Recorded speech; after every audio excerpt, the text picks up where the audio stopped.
Welcome to Heaven's Law, where we explore the secrets of celestial beings, fallen spirits, and the battle between heaven and the abyss.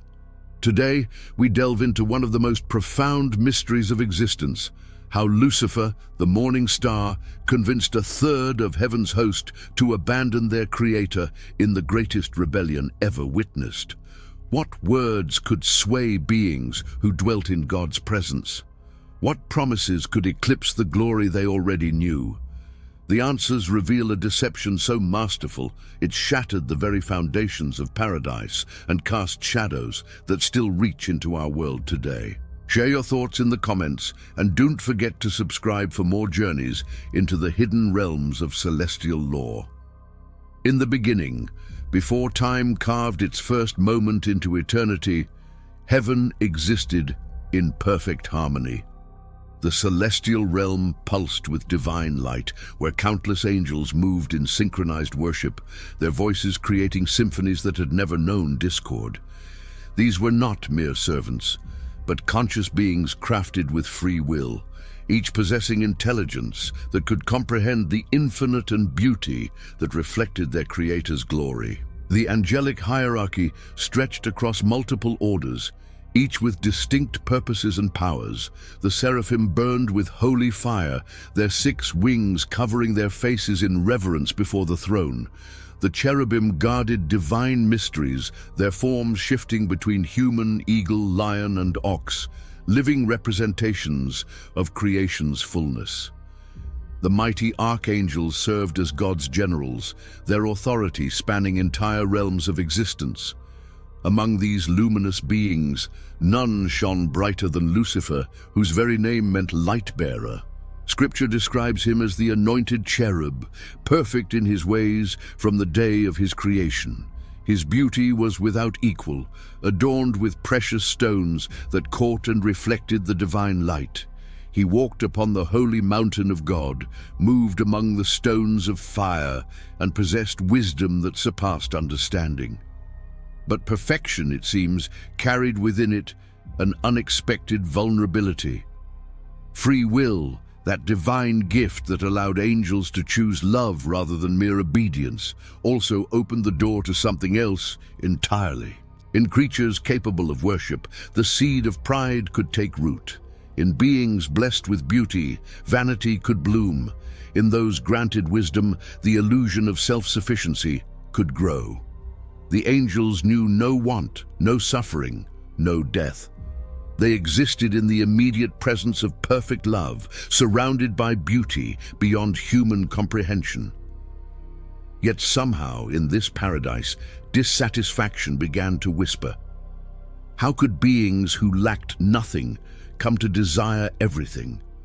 How could those who dwelt in light choose darkness? The answer lies in the nature of love itself. True love cannot be compelled, it must be freely given. God desired not robots programmed for devotion, but children who chose to return his affection. This divine romance required the possibility of rejection, the freedom to turn away. Heaven's perfection was not a prison of forced compliance, but a realm where love reigned because it was chosen, again and again, by free creatures. But freedom is a double-edged sword. The same capacity for love that made the angels glorious also made them vulnerable to corruption. Their intelligence, meant to comprehend divine truth, could be turned toward deception. Their beauty, designed to reflect God's glory, could become a source of pride. Their power, intended for service, could fuel ambition.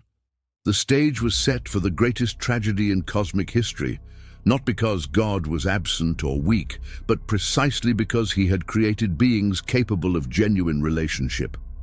In giving his creatures the freedom to love, he also gave them the freedom to rebel. And in the heart of the most beautiful, the most gifted, the most exalted of all his creation, that terrible freedom began to stir. Pride, they say, goeth before destruction, and a haughty spirit before a fall.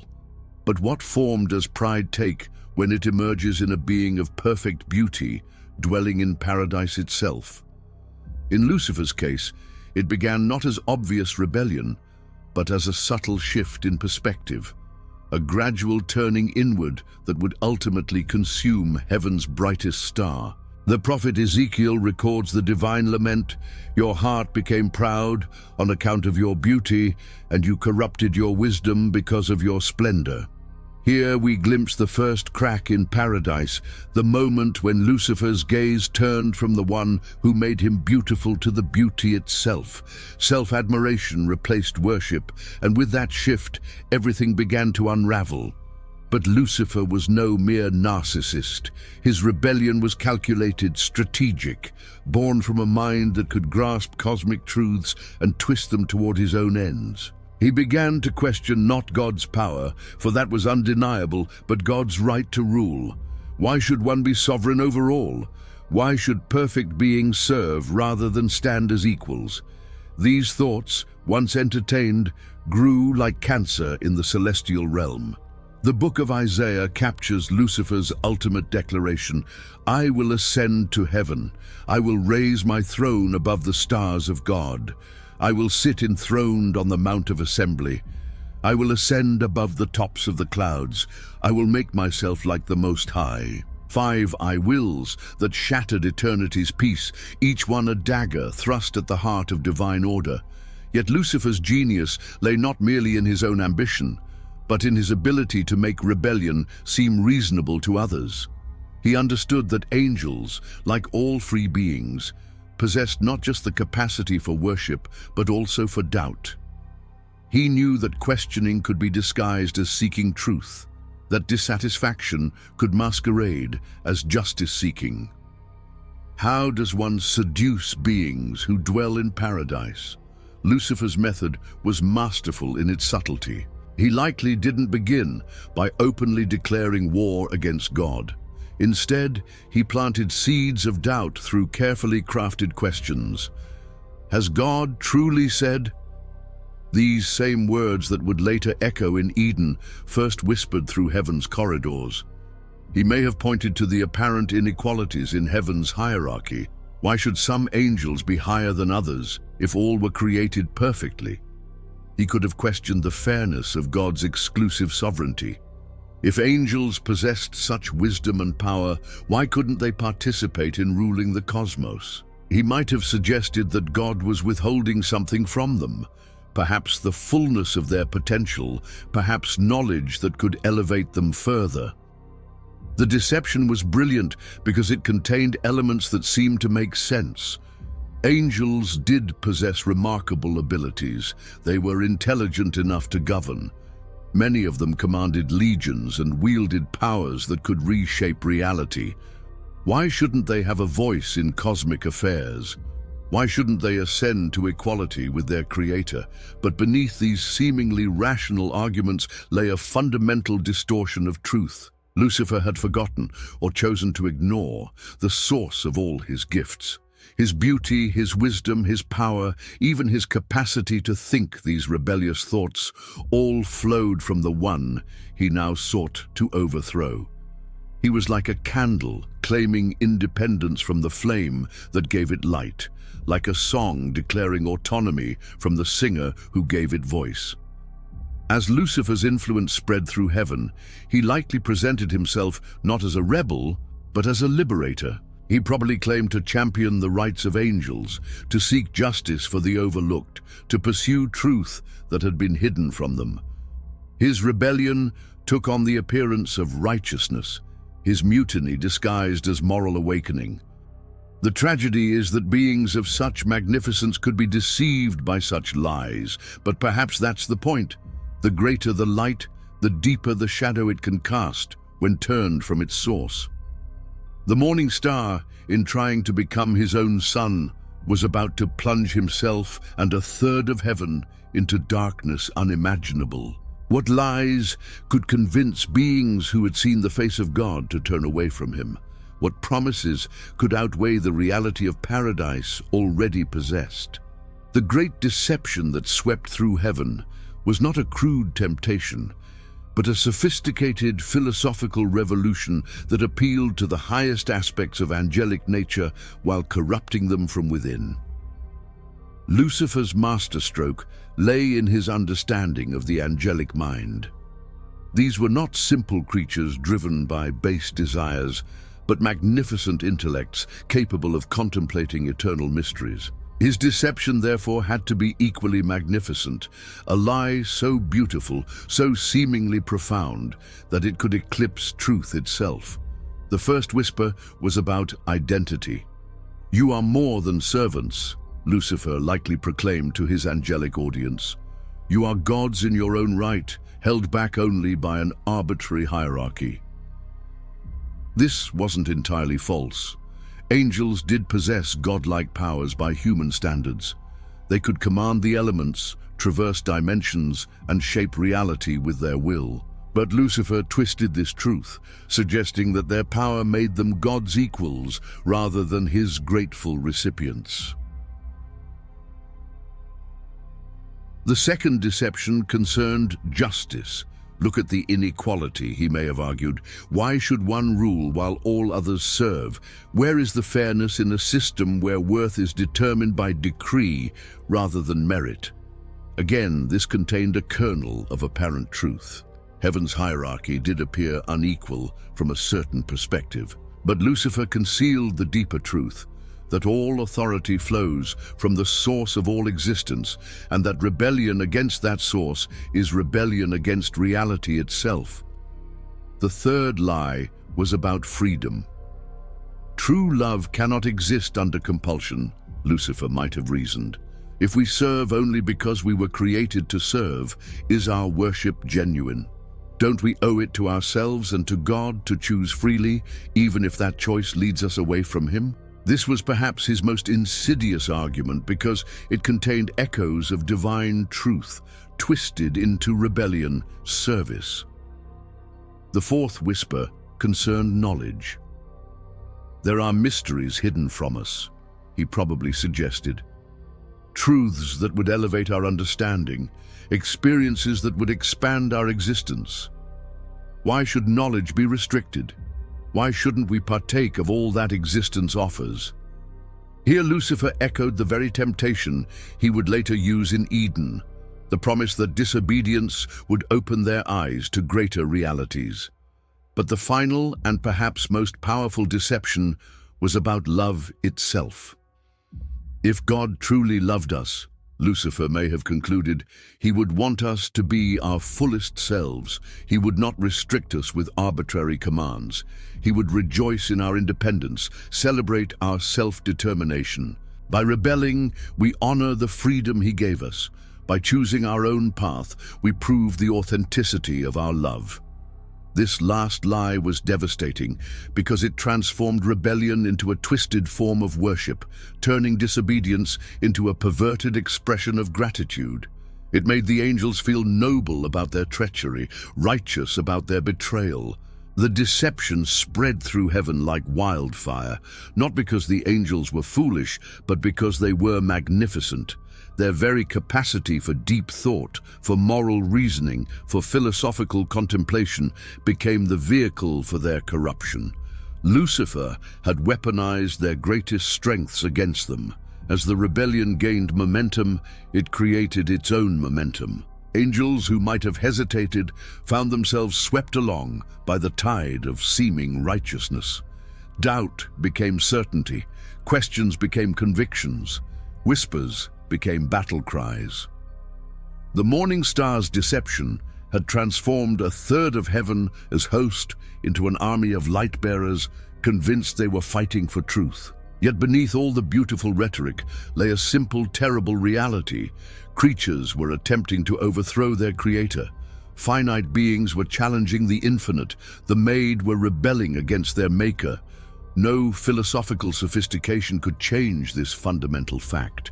No matter how nobly Lucifer dressed his rebellion, at its heart lay the most basic of sins, the refusal to accept one's place in the order of existence. The great deception was complete. A third of heaven's angels, convinced they were pursuing truth, justice, and freedom, prepared to wage war against the very source of truth, justice, and freedom. The morning star's lies had shattered paradise, and the consequences would echo through eternity. The rebellion that began with whispers exploded into cosmic warfare that defies human comprehension. The book of Revelation speaks of war in heaven, Michael and his angels fighting against the dragon. But these brief words contain a cataclysm that shook the very foundations of existence. Paradise itself became a battlefield where light clashed against light, where former brothers in worship now stood as eternal enemies. Picture, if you can, the impossible sight: angels whose songs once harmonized in perfect worship, now wielding weapons of pure energy against one another.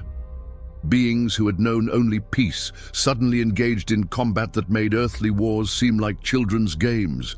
The very air of heaven, once filled with nothing but praise, now crackled with the fury of spiritual warfare. Lucifer, no longer the morning star, but now revealed as the dragon, marshaled his forces with the strategic brilliance that had once served divine purposes.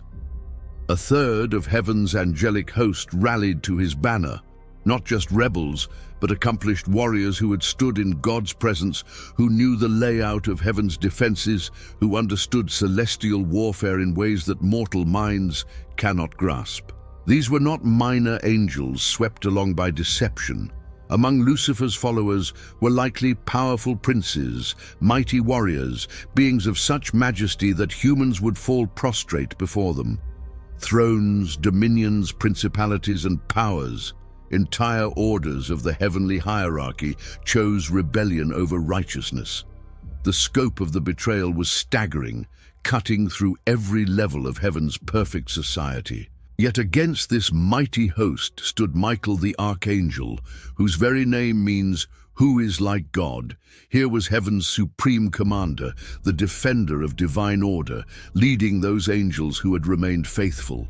The contrast is striking.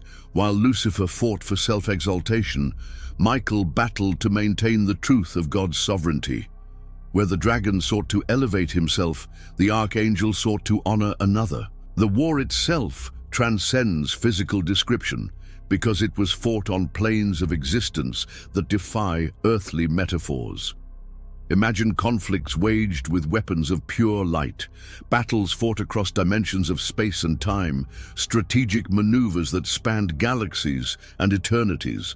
The very fabric of reality became the battlefield as powers and principalities clashed in ways that human language cannot adequately capture. But perhaps most terrible of all was not the violence of the conflict, but the tragedy of relationships torn asunder.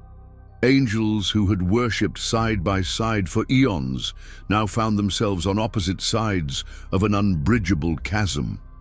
Former companions became mortal enemies. The fellowship that had defined heaven's existence shattered like crystal against stone. Scripture tells us the outcome in stark simplicity. And the great dragon was cast out, that old serpent called the devil, and Satan which deceiveth the whole world. He was cast out into the earth, and his angels were cast out with him.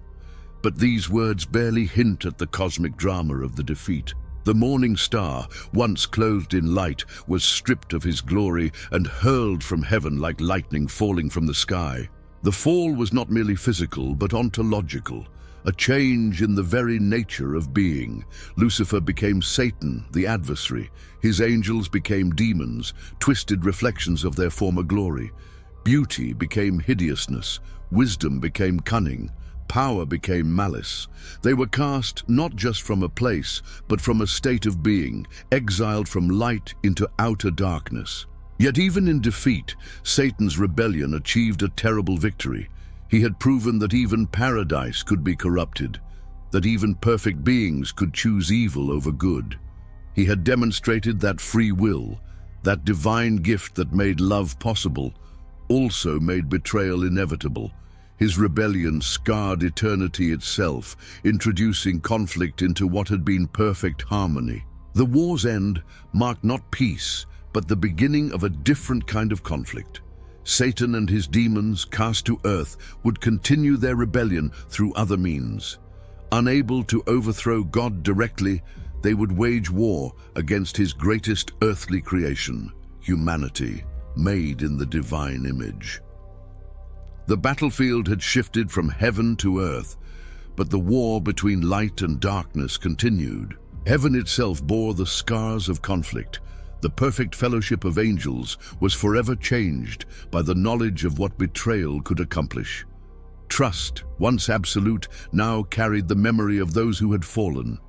The songs of praise, while no less beautiful, now carried undertones of gratitude for grace that preserved the faithful from their own potential for rebellion. The war in heaven revealed truths that continue to echo through eternity, that free will is both gift and curse, that love requires the possibility of rejection, and that even in paradise, the choice between good and evil remains terrifyingly real. The morning stars' fall cast shadows that still stretch across the cosmos, reminding all creation that the price of love is the perpetual possibility of loss.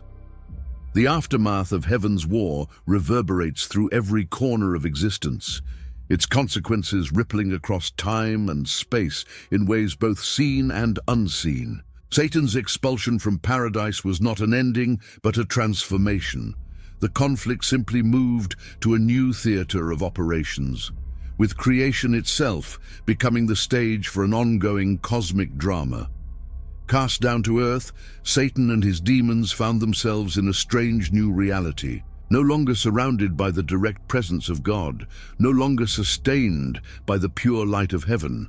They discovered what exile truly meant. Yet, even in their fall, they retained terrible power, and perhaps more dangerously, intimate knowledge of the divine realm they had abandoned. They knew heaven's ways, understood the nature of holiness, and could therefore corrupt it with devastating precision. The introduction of humanity into this cosmic conflict added layers of complexity that even the angels might not have anticipated. Here were beings made in God's image, possessing the same dangerous gift of free will that had enabled heaven's rebellion. But unlike the angels, humans were finite, mortal, vulnerable in ways that celestial beings never were. They became both pawns and prizes in the continuing war between light and darkness. Satan's strategy with humanity revealed the sophistication of his rebellion. He couldn't simply overwhelm human beings with his superior power. Such coercion would have been meaningless. Instead, he employed the same methods that had proven so effective in heaven: deception disguised as enlightenment, rebellion dressed as liberation, pride masquerading as wisdom. The Garden of Eden became the new battlefield, and Satan's temptation of humanity echoed his earlier seduction of angels. Has God truly said? The same question that had whispered through heaven's corridors now slithered through paradise on earth. You will be like God. The same promise that had lured a third of heaven's host now dangled before the first humans.